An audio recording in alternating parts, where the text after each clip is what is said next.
तो दोस्तों आज हो गई है 22 जनवरी और जो बड़ी खबरें हैं मुख्य समाचार हैं एक एक करके चलेंगे।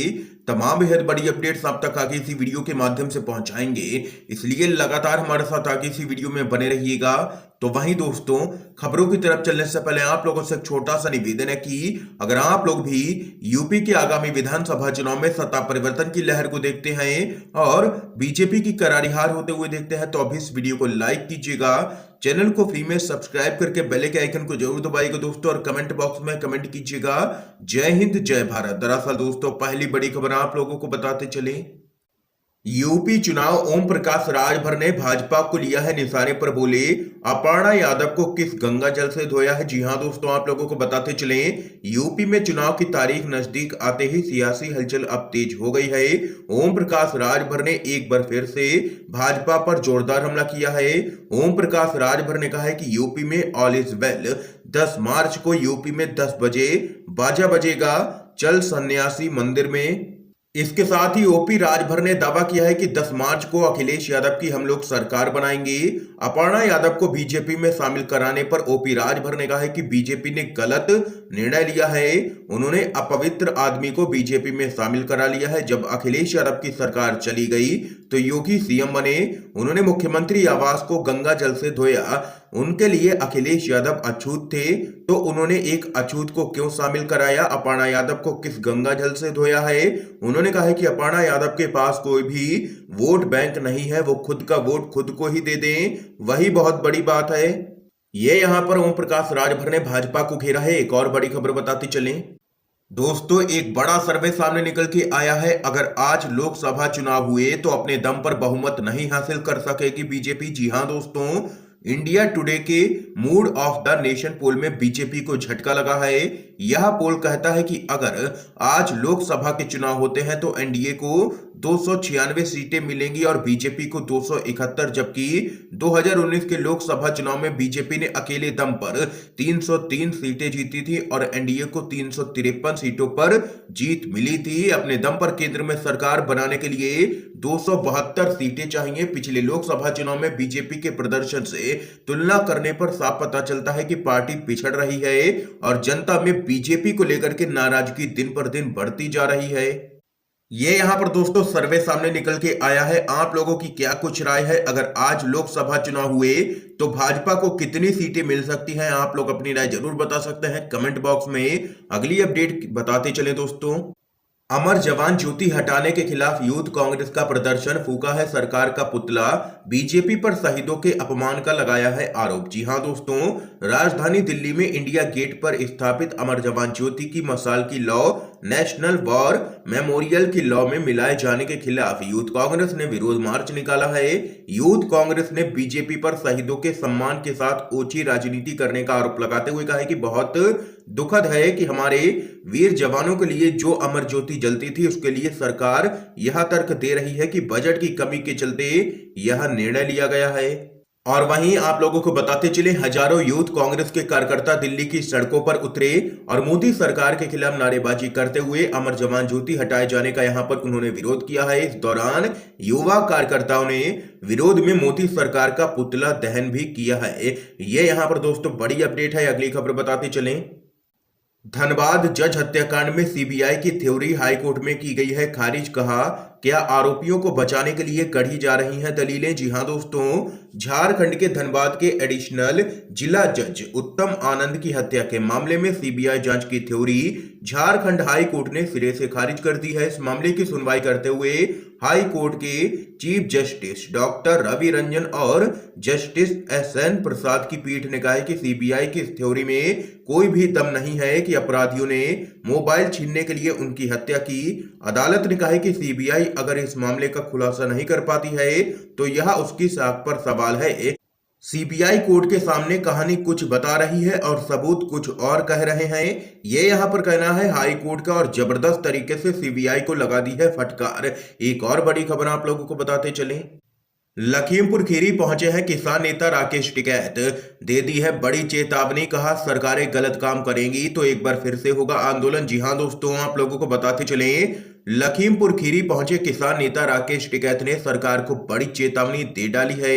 उन्होंने कहा है कि सत्ता में कोई आए किसानों के हित में अगर काम नहीं हुआ तो एक बार फिर से आंदोलन किया जाएगा। और वहीं इसके साथ ही देश के 5 राज्यों में होने वाले विधानसभा चुनाव के बाद कहां किसकी सरकार बनेगी, सवाल पर राकेश टिकैत ने कहा है कि आंदोलन के बाद किसान खुद अपना वोट तय करेगा। लखीमपुर खीरी पहुंचे राकेश टिकैत ने तिकुनिया हिंसा में मारे गए किसान परिवारों से मुलाकात यहां पर की है और जबरदस्त तरीके से केंद्र की मोदी सरकार और राज्य की योगी सरकार पर भड़के हैं और कहा है कि अजय मिश्रा टेनी ने अब तक यहां पर इस्तीफा नहीं दिया है, इसलिए अब आंदोलन यहां पर किया जाएगा। मोदी सरकार हमें मजबूर कर रही है, ये कहना है राकेश टिकैत का। एक और बड़ी खबर बताते चले, गोवा चुनाव से पहले भाजपा को लगा है तगड़ा झटका। उत्पल पर्रिकर ने बीजेपी से दिया है इस्तीफा। निर्दलीय चुनाव लड़ने का पहले ही कर चुके हैं ऐलान। जी हां दोस्तों, देश के पूर्व रक्षा मंत्री मनोहर पर्रिकर के बेटे उत्पल पर्रिकर ने गोवा की राजनीति में भूचाल ला दिया है। दरअसल पहले तो उन्होंने निर्दलीय चुनाव लड़ने का ऐलान किया और बाद में उत्पल पर्रिकर ने बीजेपी की प्राथमिक सदस्यता से भी इस्तीफा दे दिया। आपको बता दें कि उत्पल पर्रिकर का बीजेपी से इस्तीफा देना कहीं ना कहीं पार्टी के लिए राज्य में मुश्किलें पैदा कर सकता है। उत्पल पर्रिकर लगातार भाजपा से टिकट मांग रहे थे, लेकिन जब यहां पर भाजपा ने उनको टिकट नहीं दिया तो उन्होंने निर्दलीय चुनाव लड़ने का ऐलान किया और उसके बाद बीजेपी से ही इस्तीफा दे दिया। एक और बड़ी खबर की तरफ बढ़ते हैं। कांग्रेस ने जारी किया है घोषणा पत्र। राहुल गांधी बोले, योगी राज्य में हर 24 घंटे में 880 युवा हो रहे हैं बेरोजगार। आप लोगों को दोस्तों बताते चलें, कांग्रेस मुख्यालय दिल्ली से कांग्रेस की महासचिव प्रियंका गांधी और कांग्रेस के नेता राहुल गांधी ने यूपी के लिए पार्टी का घोषणा पत्र जारी किया है। इस घोषणा पत्र के जरिए कांग्रेस ने यूपी के युवाओं को साधने की कोशिश की है। घोषणा पत्र में कांग्रेस ने 20 लाख नौकरी और 1.5 लाख खाली पड़े शिक्षकों के पद समेत सभी खाली पड़े पदों को भरने का वादा किया है जनता से। प्रदेश में संस्कृत और उर्दू के खाली पदों को भी भरने का वादा किया गया है। इसके साथ ही कांग्रेस ने कहा है कि वो परीक्षाओं के लिए एक जॉब कैलेंडर बनाएगी, जिसके तहत भर्तियों को तय समय में पूरा किया जाएगा। पार्टी के घोषणा पत्र को जारी करते हुए राहुल गांधी ने कहा है कि हम आपको रोजगार कैसे और किस प्रकार से दिलाएंगे, यह सब हमने इस मैनिफेस्टो में लिखा है।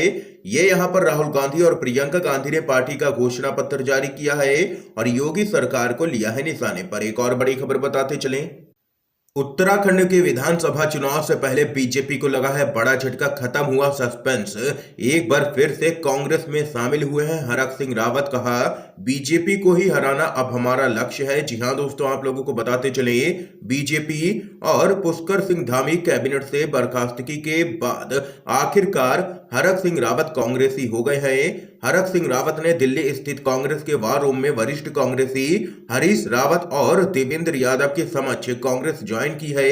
इस दौरान उन्होंने बीजेपी पर निशाना साधा है और कहा है कि बीजेपी ने मेरा इस्तेमाल किया है और अब बीजेपी को हराना ही उनका लक्ष्य है।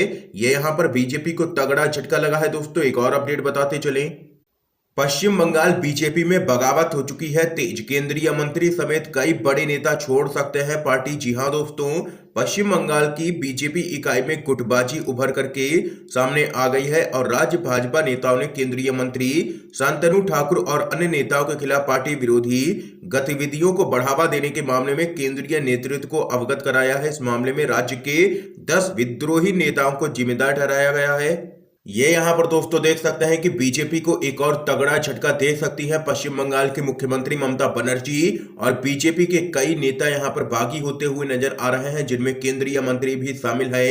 इसके साथ ही एक और बड़ी खबर आप लोगों को बताते चलें, यति नरसिंहानंद के खिलाफ होगी बड़ी कार्रवाई। बयानों से अवमानना का मामला, अटॉर्नी जनरल ने दे दी है सहमति, बढ़ी है मुश्किलें। आप लोगों को बताते चलें, विवादों में रहने वाले गाजियाबाद के डासना स्थित देवी मंदिर के महंत यति नरसिंहानंद के खिलाफ आपराधिक अवमानना कार्रवाई शुरू करने पर अटॉर्नी जनरल ने अपनी सहमति दे दी है। उन्होंने माना है कि यति नरसिंहानंद के द्वारा दिए गए बयान निश्चित रूप से भारत के सर्वोच्च न्यायालय की अवमानना है। इसके अलावा महिलाओं के खिलाफ भी उन्होंने अभद्र टिप्पणी की थी, जिसके बाद उत्तराखंड पुलिस नरसिंहानंद को गिरफ्तार कर चुकी है और वर्तमान में वह जेल में है।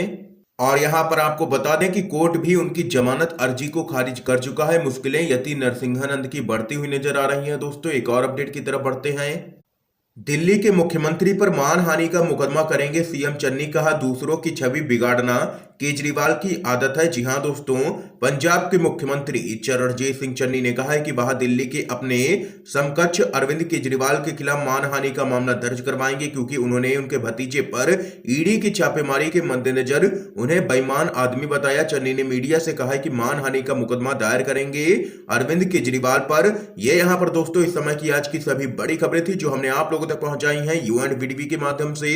अगर आप लोगों को ये वीडियो पसंद आया हो तो इस वीडियो को लाइक कीजिएगा, ज्यादा से ज्यादा इस वीडियो को शेयर कीजिएगा, ताकि आप सभी के दोस्त भी मुख्य समाचारों को जान सकें। वीडियो देखने के लिए दोस्तों आप सभी का बहुत बहुत धन्यवाद। जय हिंद, जय भारत।